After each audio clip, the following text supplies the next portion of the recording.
When their plan to book a show at the Rivoli goes horribly wrong, Matt and Jay accidentally travel back to the year 2008 for some reason.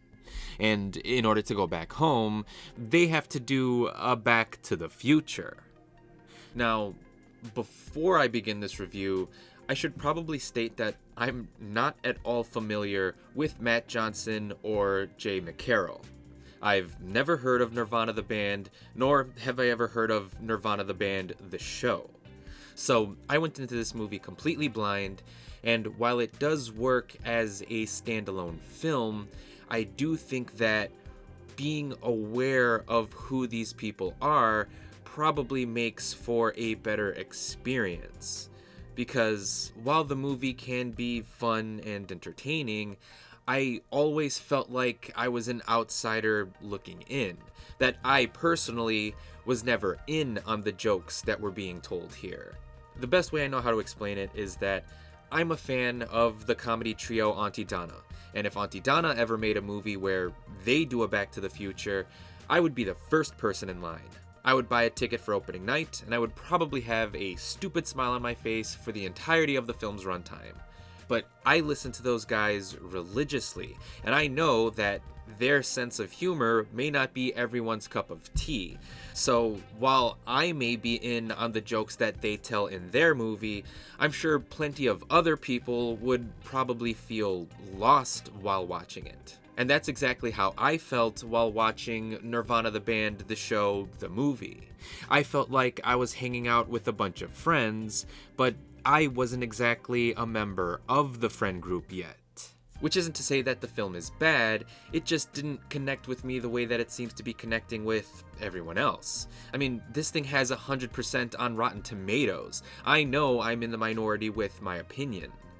But while I am happy for all of the people who seem to be enjoying this movie, I can't deny the fact that I personally found it to be a little too juvenile and sophomoric.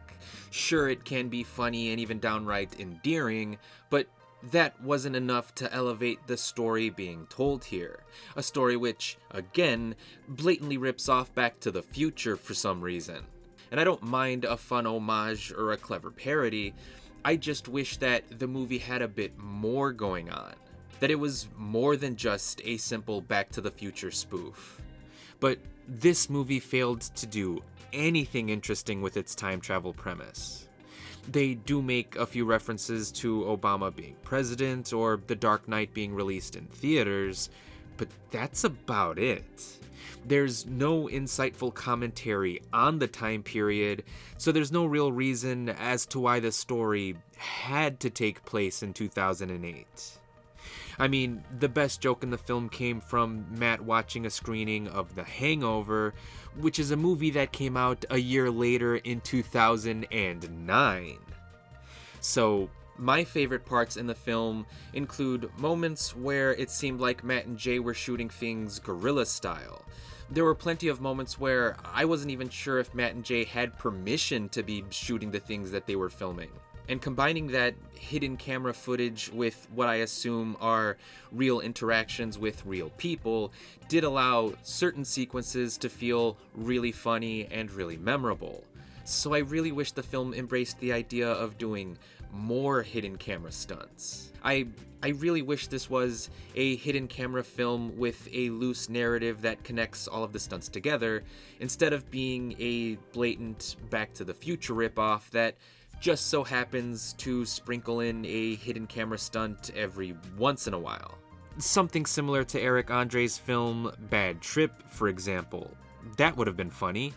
But I don't know. I do admire how unapologetically silly and stupid and wacky the movie is.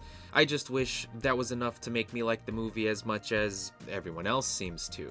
Because while I didn't exactly dislike the film, the movie also failed to convert me into being a fan of Nirvana the band or of Nirvana the band the show.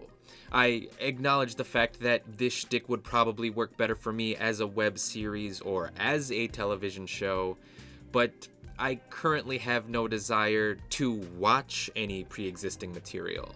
I'm not even sure if I'd really want to rewatch this film. And I guess that means that while I did really want to like it, Nirvana the band, the show, the movie would unfortunately not get a recommendation from me. But be sure to let me know what you thought of this film, and as always, thanks for watching.